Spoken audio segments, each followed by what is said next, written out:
So let's talk about navigating the Timus Cloud Firewall.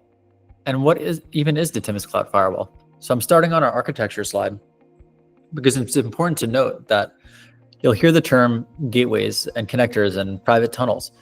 All of those can be related to the Timus private gateways, which are ultimately the nuts and the bolts of the solution.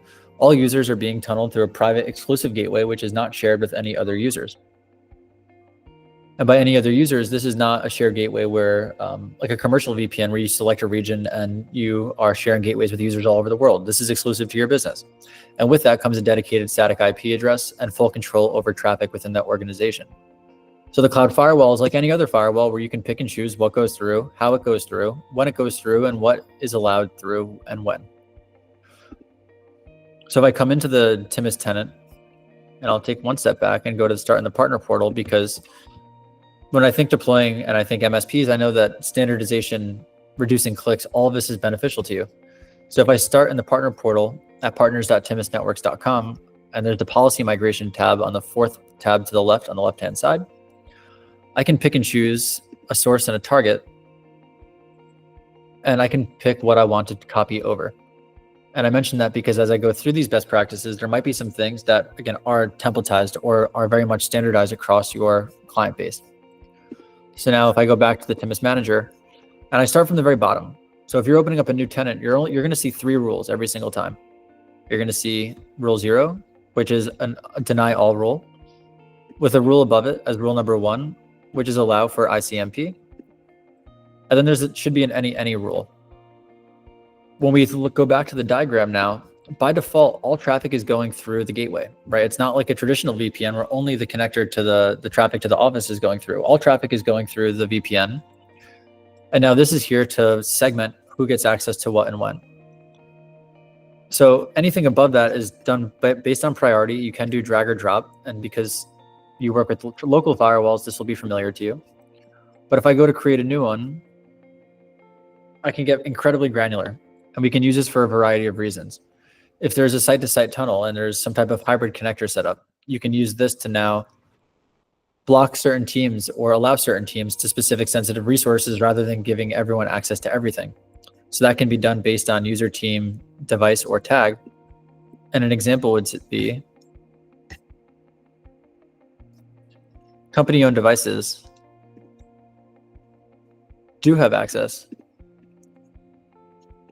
to the specific server. It could be 168.0.0.0, etc. It doesn't matter what it is over a specific protocol. And then you can put a rule below that saying everything else is denied to everyone else is denied, except for that BYOD tag.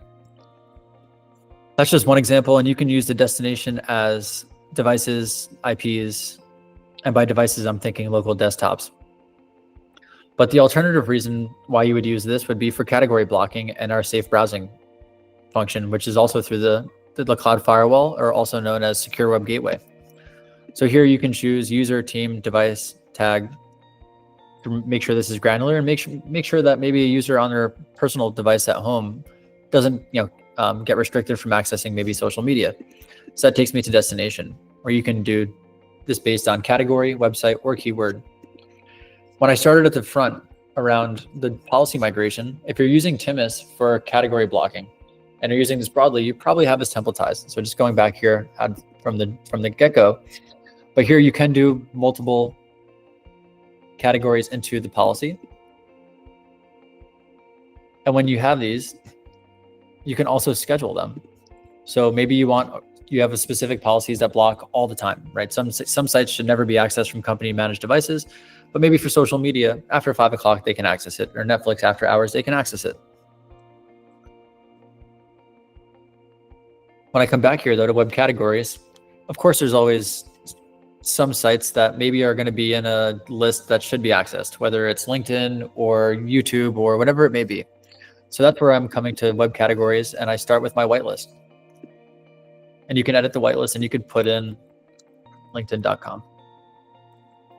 But essentially saying, okay, no matter what the rule is, if it's in there, it shouldn't be blocked no matter what. If I come back and alternatively, I just want to find out what rule is this specific site in, because I just keep noticing that my users are getting blocked. Mind you, you will have to, when I go to search it on the top right, I will have to include the .com. But if I want to find where is LinkedIn in the first place, I can search it and it will pop up in the middle under professional networks. You can also import your own list here. We have the download sample to make this simple for you if you want to have your own custom list and category that you'd like to also block. As you note here, you can do up to 1,000 domains on a list, and you can put these into firewall rules to block, allow, or restrict as needed. Ultimately, this firewall rule, the cloud firewall, is there to be the firewall that surrounds the person no matter wherever they are. So this is where you can pick and choose what users get access to, whether it's everything because they're the business owner, or to the contract worker that should only have access to very restrictive resources on their machine during the workday. I hope this was helpful. If there's any questions around further best practices, configuration, or any deeper explanation, you can reach out to support@timusnetworks.com or your dedicated resource to take you a level step further. Thank you for watching, and thank you for being a Timus partner.